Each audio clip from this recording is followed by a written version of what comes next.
The most intimate of the physicality in the existence is your body. And this body is just a piece of earth. You're just a small outcrop of this earth. Right now you're an outcrop who prances around. After some time, you will become a small mound. You may believe many fancy things about yourself, but that's not the reality. Somehow, this fundamental thing that we are just a small outcrop of the soil on which you're sitting right now is forgotten, generally till we are buried. If you want to live sensibly, you should have contact with the earth that you live on. Today, because we have lost this contact in certain ways, it gets disorganized. This disorganization can lead to disease and weakness and ultimately destabilization of the system itself. कहे कुमार को तू क्या रूंधे मोही, एक दिन ऐसा होएगा मैं रूंधूंगी तो ही।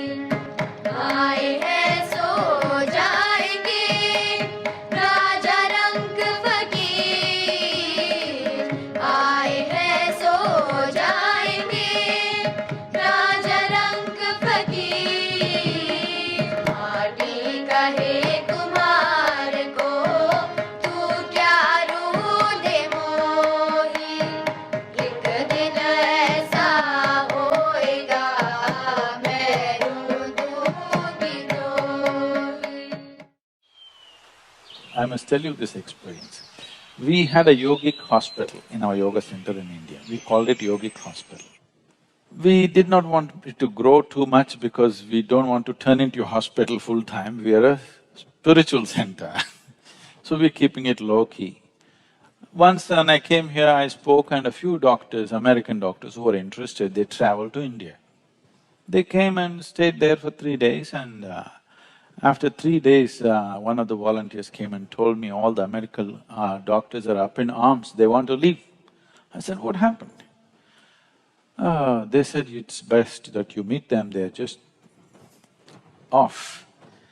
Then I said, okay, and I went to meet them. Then I said, what's the problem? They said, you said there is a hospital. Where is a hospital? There is no hospital here. I said, right now there are about 60 and odd patients. I said, where is it? Their idea of a hospital is that there must be beds, you must treat sick well, and everybody should be… If you treat them so well, they will not want to become healthy. Where are the patients? I said, they're all in the garden, I put them to work. We give them the treatment and therapies and medication, but rest of the time I put them to work. Whatever they can do, they must do. Above all, they must sit and work barefoot and bare hands with the soil. Just being in touch with the planet, because you're just a drop of this planet, you're forgetting that. What you call as my body is just a piece of the planet, isn't it? If you lose connection with the source, will you not get disorganized? Fitness and well-being does not mean walking on a treadmill, having bulging muscles like that. No.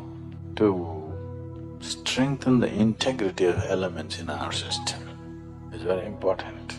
So is there some way to do it? Yes, there are specific methods with which we can do. One simple way right now is work with the earth and water and plants and stay outdoors. That itself will do something.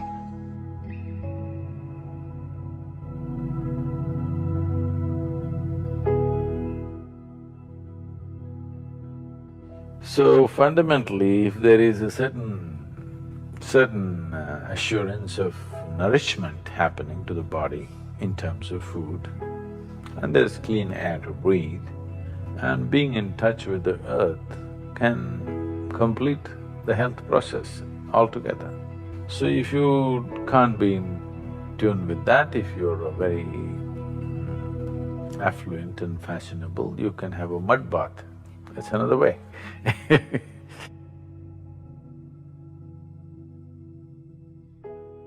So today you take vacations, go to the spas, have mud bath, a very expensive atmosphere.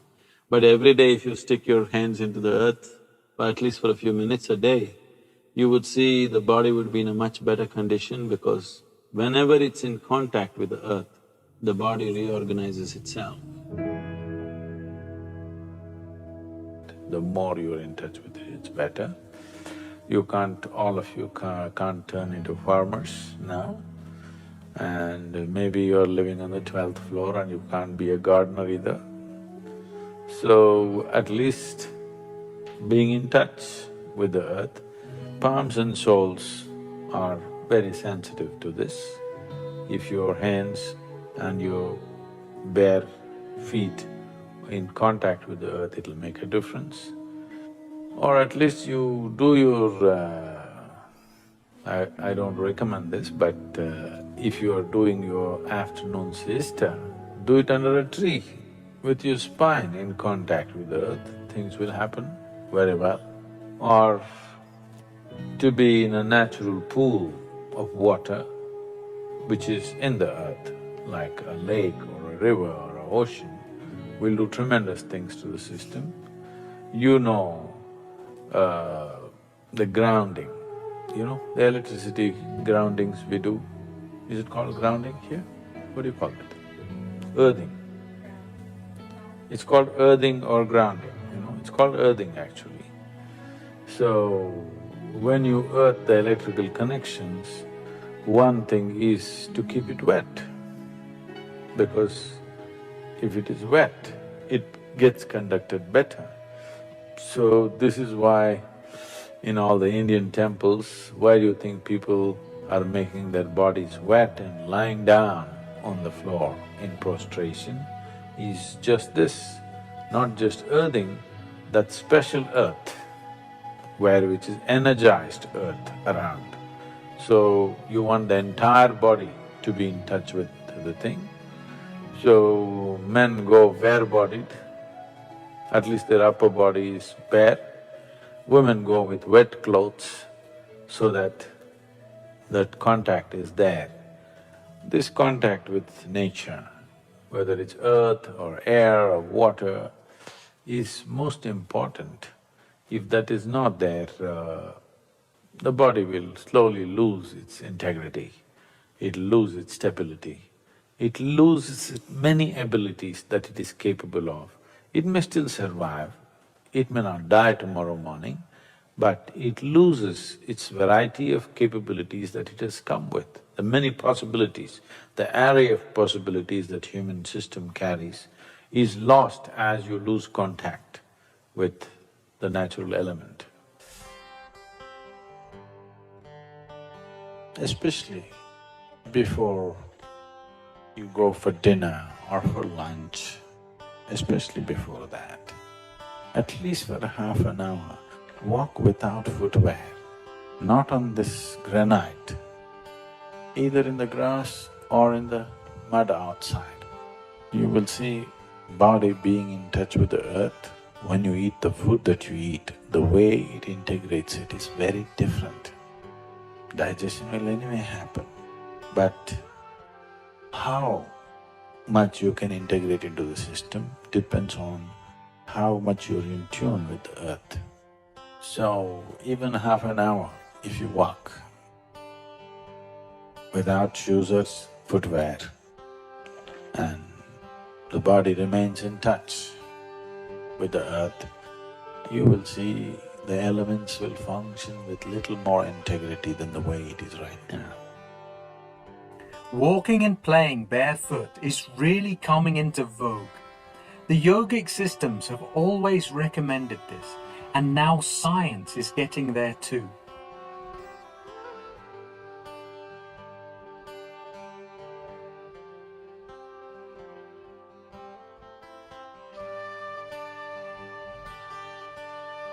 Especially for children, not only does this give them better balance, it also helps develop their cerebral capabilities.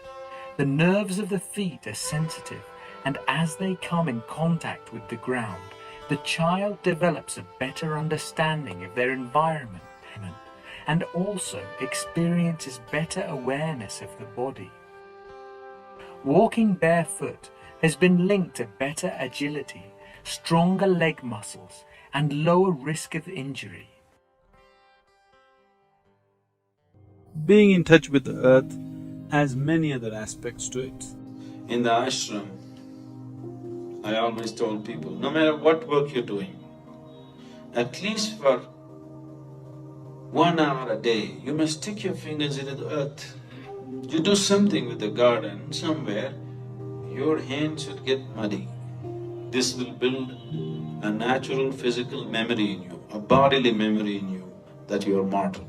Every day, if you're sticking your hands into the earth, you will constantly… your body will know that it's not permanent.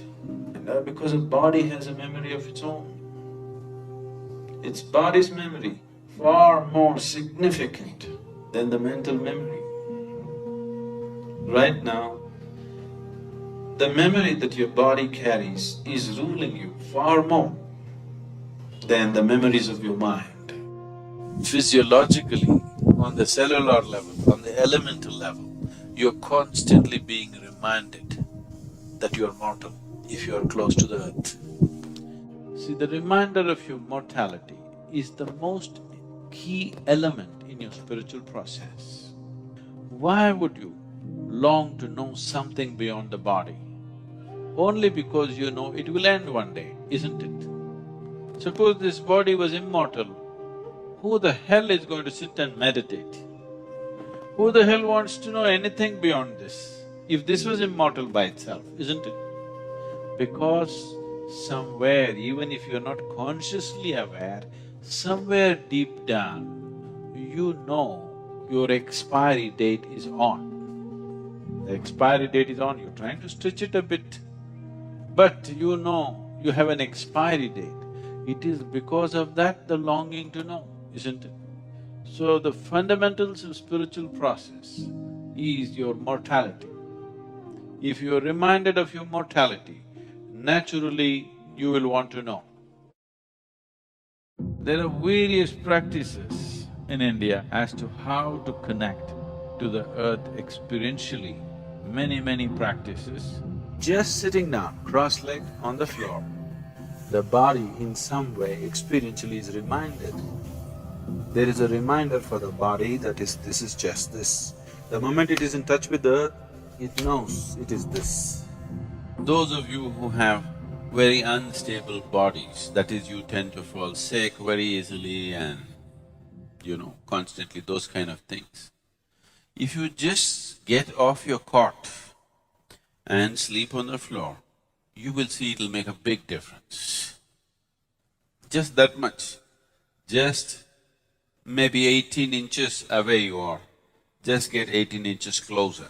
You will see it'll make a big difference in terms of reorganizing the system.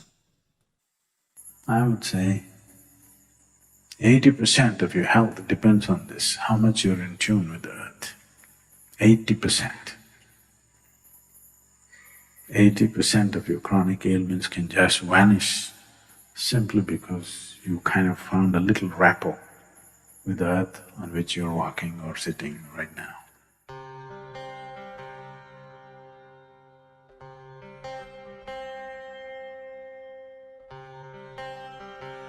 One simple practice that all of you can start is the Bhuta Shuddhi, if you have the time and the necessary focus to do it.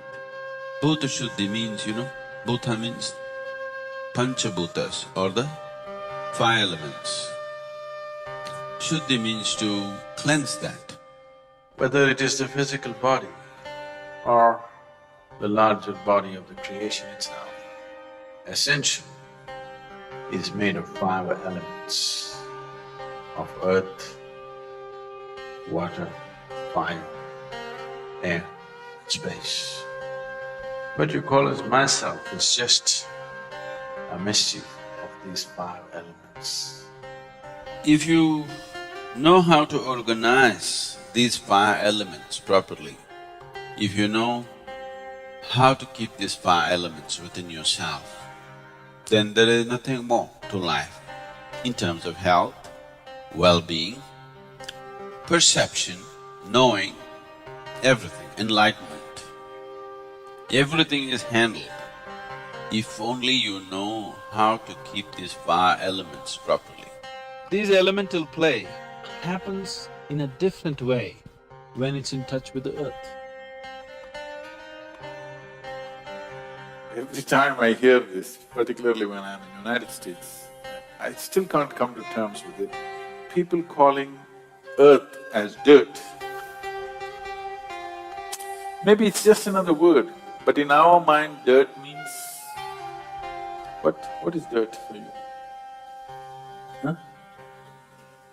Trash, isn't it? Dirt is trash, isn't it? Yes or no? Even in America, dirt is trash? No? What is it? Something that you don't want. Yes, it's trash, that's what is trash, something that you don't want. But soil, here we call it Thai Mann, Mother Earth. Why is it we are not reverential to all those things which make our life, sustain our life moment to moment? You just treat them differently. Suddenly they behave differently within you. If you did not drink water for 3 days, even if God comes, you'll only ask for water. If you hold your nose for 3 minutes, you don't want God, you want a breath, fresh air, isn't it? One simple thing that everybody can do is, the air that they breathe, the water that they drink, the food that they eat, and the earth that they walk upon, and the space which holds us. 5 times a day, let's say. If you are too preoccupied, at least 3 times a day, consciously, just bring a certain sense of reverence. This is a very common thing, you're being told, Matru Prema, Pitru Prema, this one, that one. Prithvi Prema, that is love for the planet on which you're walking, because that's not different from you.